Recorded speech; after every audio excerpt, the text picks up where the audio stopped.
Respect. Nah, ini penting Bapak Ibu. Untuk kita menumbuhkan personal internal kita, untuk bisa bermanfaat buat orang lain, yang paling harus kita utamakan adalah kita respect. Respect terhadap model dan perilaku orang lain. Karena banyak di luar kita yang memang mungkin nggak cocok sifatnya sama kita. Tapi kita hargai mereka, ternyata ada ya orang seperti itu gitu, untuk menjadi pelajaran kita. Siapa tahu kita belajar dari mereka walaupun mereka itu kurang berkenan di hati kita. Ya, yang kedua, resistance. Hambatan. Orang yang resisten terhadap kita, orang yang menolak terhadap kita sebenarnya akibat kurang pendekatan personal. Jadi kalau Bapak Ibu nanti misalnya akan masuk ke dunia sosiopreneur setelah pensiun, atau Bapak Ibu ingin masuk ke dunia entrepreneur setelah pensiun, Bapak Ibu harus melihat bahwa orang yang nggak dekat sama kita itu mungkin kita kurang dekat secara personal sama mereka, kurang menanyakan keadaan di luar dari bisnis mungkin, kurang menanyakan personal life mereka, keluarga mereka, kesehatan mereka, karena itu penting sekali Bapak Ibu. Kadang-kadang saya lihat dari kondisi ada orang ya yang kemarin teman-teman saya bilang gini, Pak Geti, kenapa lu kena COVID malah cerita-cerita sama orang gitu loh? Kenapa lu bikin video-video untuk orang lain itu tahu tentang lu sakit? Bukankah ini sakit yang membuat kita itu dikucilkan sama orang? Nah, ini ada pemikiran negatif dari teman saya itu. Saya bilang begini, kalau kita punya kesulitan, kalau kita punya yang namanya tantangan dalam hidup, mungkin yang akan bantu orang lain yang kita nggak tahu. Tapi bagaimana orang lain itu tahu kalau ternyata kita punya masalah, sementara kita menutupinya. Kita punya kendala, sementara kita kelihatan baik-baik aja, Bapak Ibu. Saya mungkin agak berbeda cara berpikirnya, dan mungkin Bapak Ibu berbeda dengan saya. Tapi saya umumkan bahwa saya kena COVID, supaya apa? Teman-teman saya yang mungkin sebelumnya ketemu saya jadi antisipasi juga gitu. Saya teleponin teman-teman saya yang memang awalnya itu adalah meeting dalam 14 hari sebelum, ternyata mereka sehat-sehat aja. Saya bilang, Alhamdulillah kamu sehat. Berarti saya kenanya bukan karena sama kamu gitu ya. Nah, ini akan membantu. Saya bikin video perkembangan dan malah mendapat respect dari orang lain, mendapatkan hal yang baik buat orang lain. Jadi banyak yang kirim obat ke rumah saya. Coach minum obat ini, minum obat ini. Jadi sampai kayak saya jadi punya apotek Bapak Ibu.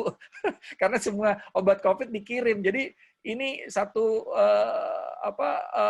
kepedulian dari teman-teman, dari saudara yang tinggi. Tapi ini harus kita tahu. Kenapa mereka dekat? Karena kita mungkin melakukan pendekatan personal. Ya, perilaku. Perilaku orang, Bapak Ibu, bukan orang tersebut. Jadi kita jangan labelin, itu orang pelit, ya udah memang pelit. Kita nggak tahu kenapa dia mungkin mengurangi pengeluarannya. Kenapa orang itu mungkin membatasi apa yang harusnya dia keluarkan. Ya, masa untuk jalan-jalan aja dia nggak punya waktu, gitu. Kadang-kadang kita suka begitu sama orang. Mungkin uang dia pakai untuk menabung. Mungkin uang dia pakai untuk membantu keluarganya yang sakit. Kita nggak tahu. Tapi kadang-kadang kita mengidentikan perilaku orang tersebut adalah orang tersebut. Nah, ini hati-hati dalam mengantisipasi hal itu. Kenapa orang tidak bisa berkembang dan tetap di posisi mereka saat ini? Ini Bapak Ibu, sabotase diri. Kemampuan Anda lebih besar dari perkiraan Anda. Tapi kalau kita mensabotase diri, ini yang berbahaya. Ini yang bisa membuat kita itu tidak keluar dari apa yang selamat ini kita punya potensinya Bapak Ibu. Ya. Sebentar. Ya. Jadi sabotase diri ini hati-hati sekali. Yang berikutnya, ubah mindset Anda untuk menjadi lebih sadar siapa diri Anda dan apa yang ingin Anda capai dalam kehidupan ini. Afirmasi positif ini perlu Bapak Ibu. Anda dapat kontrol secara maksimal diri Anda karena Anda selalu berafirmasi positif. Sebenarnya kalau di dunia spiritual ya berdoa sebenarnya Bapak Ibu. Tapi berdoanya pakai kata-kata positif. Jangan, ya Allah saya jangan diberikan miskin. Nah itu berarti konotasinya negatif. Tapi ya Allah makmurkanlah saya. Limpahkanlah saya dengan rezekimu. Nah itu namanya pemikirannya positif Bapak Ibu, itu namanya afirmasi positif. Kadang-kadang ada orang ingin dapat positif tapi ngomongnya negatif. Kenapa? Karena selama ini dia didominasi dengan otak reptil yang tadi. Nah ini yang Bapak Ibu perlu perhatikan sehingga Bapak Ibu bisa mengelola diri dengan baik, mengelola mindset dengan baik, gitu ya. Nah, saya mau tanya sekarang sama Bapak Ibu dan silakan coba dicatat di catatannya masing-masing. Kenapa sih seorang itu tidak perlu memerlukan motivasi? Jadi apa alasan orang yang tidak memerlukan motivasi? Nah ini kita juga kadang-kadang memotivasi orang, orang itu nggak tumbuh. Berarti dia nggak perlu kita motivasi. Akhirnya dia bilang, udah urus aja diri lo sendiri deh, padahal kita maksudnya baik. Sebaiknya kamu begini, gitu. Ah, udah deh, saya punya urusan saya sendiri. Jadi dia sebenarnya tidak perlu motivasi sebenarnya. Nah, orang-orang seperti ini banyak Bapak Ibu, tapi ada yang kondisinya memang tidak perlu motivasi karena udah sukses, ada yang tidak perlu motivasi karena dia menutup diri. Ini yang berbahaya. Jadi kalau saya jabarin dari pertanyaan-pertanyaan, dari jawaban-jawaban orang, ada beberapa hal. Yang satu, merasa sudah memiliki semua yang diinginkan. Ini nggak perlu motivasi, karena dia sudah punya semuanya gitu. Tapi pada saat dia menutup untuk tumbuh, sama seperti pohon yang sudah nggak tumbuh, siap-siap untuk mati gitu sebenarnya Bapak Ibu. Nah ini yang berbahaya. Yang kedua, tidak ada impian dan keinginan. Dia selalu bilang, sudah nasib. Jadi kalau orang selalu berpikiran sudah nasib, itu yang membuat dia selalu tidak bisa membanggakan dirinya. Tidak bisa membangun identitas dia yang lebih baik lagi. Ya, sudah nasib lah saya begini. Nah, dia berarti menutup dirinya untuk punya identitas yang baik, identitas yang membanggakan, sehingga dia bisa mendapatkan hal yang lebih luar biasa, Bapak Ibu sebenarnya. Jadi, yang ketiga, merasa memiliki jaminan sosial yang aman. Ya, mungkin dia sudah merasa aman, saudaranya banyak gitu ya. Dia merasa saudaranya menjadi jaminan sosialnya, gitu ya. Oke, yang keempat, merasa nasib baik selalu ada dalam kesulitan. Ah, tenang, nanti kalau misalnya saya susah ada juga yang bantu. Allah Maha baik kok. Doa aja, tahajud aja tiap malam, pasti insya Allah rezeki dikasih gitu. Nah, ini pemikiran-pemikiran yang mensabotase kita sebenarnya. Hanya menjalankan hidup, tidak ada perencanaan.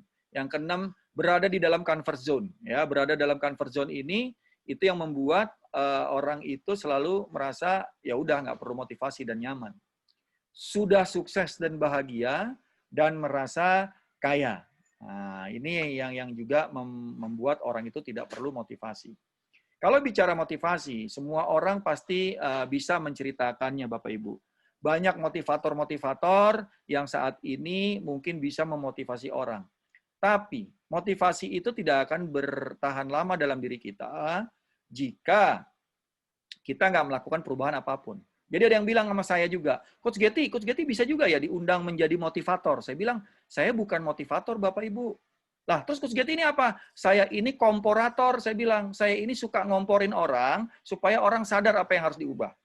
Saya ini suka men-challenge orang dengan coaching sehingga orang itu sadar apa yang harus diubah.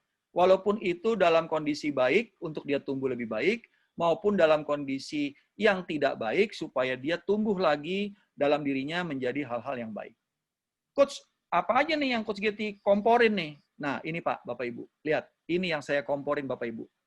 Yang pertama, dalam tubuh kita ini ada body, ada mind, ada heart, ada spirit. Kita taunya selama ini body itu adalah PQ, physical quotes, mind itu adalah IQ, intelligent quotes. Heart and spirit itu yang Bapak Ibu kenal namanya EQ, emotional quotes, dan SQ, spiritual quotes. Yang saat ini trainingnya pernah populer ESQ training Bapak Ibu. ESQ training itu tentang heart and spirit.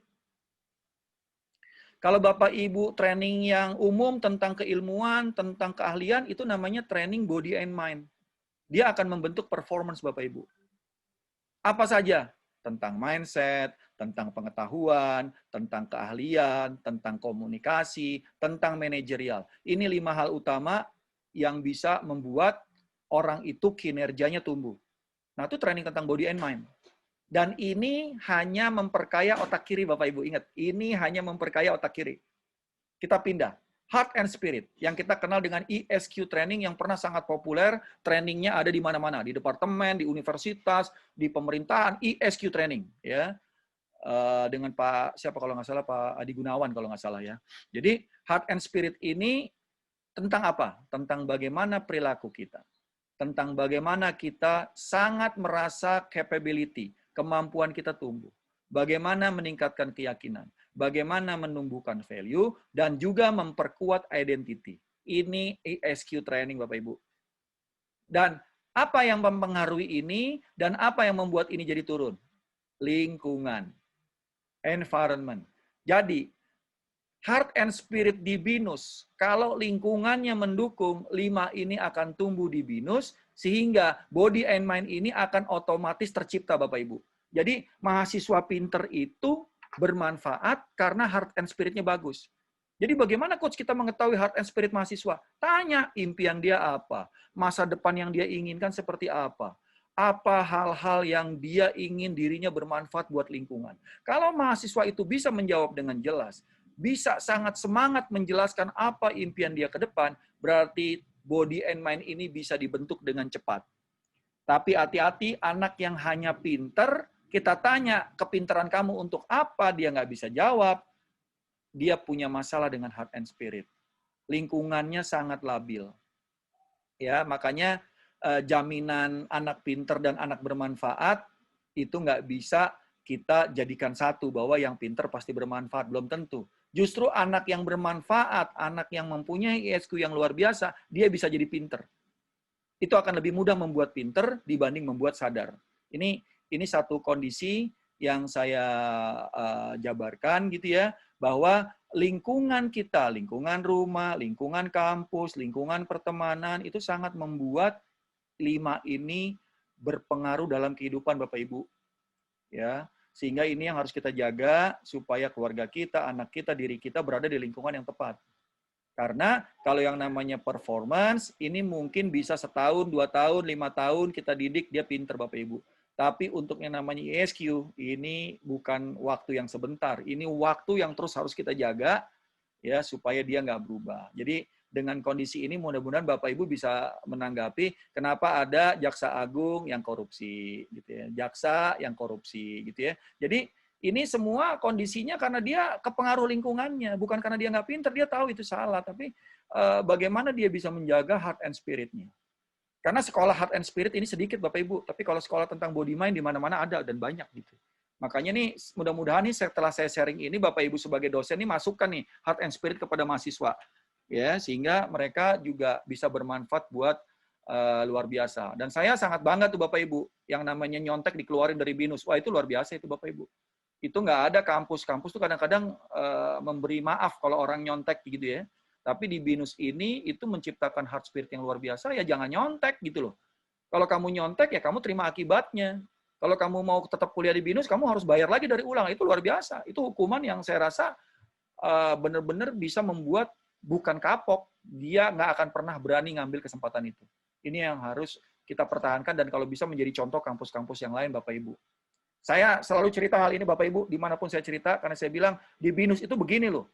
Dia punya mahasiswa satu angkatan baru aja sampai bisa 10.000 orang gitu, 8.000 sampai 10.000 orang gitu. Di mana orang-orang itu mungkin masuknya gampang ke BINUS, keluarnya susah gitu. Nah, itu yang perlu dipahami. Oke, Bapak Ibu, ada pertanyaan, saya buka. Silakan. Kalau ada yang mau bertanya, saya buka. Silakan ada yang mau bertanya untuk 2 pertanyaan. Silakan. Silakan. Kalau ada yang mau bertanya, silakan Bapak Ibu. Waktunya memang nggak terasa, tahu-tahu nanti sudah jam 12 gitu ya, sekarang sudah setengah 11 gitu. Silakan kalau ada yang mau bertanya, buka mute-nya ya untuk bertanya, karena kita terbuka untuk diskusi atau bertanya tentang hal-hal yang saat ini dijalankan. Nah, ini internetnya perintahnya ada tidak stabil, mudah-mudahan aman. Oke.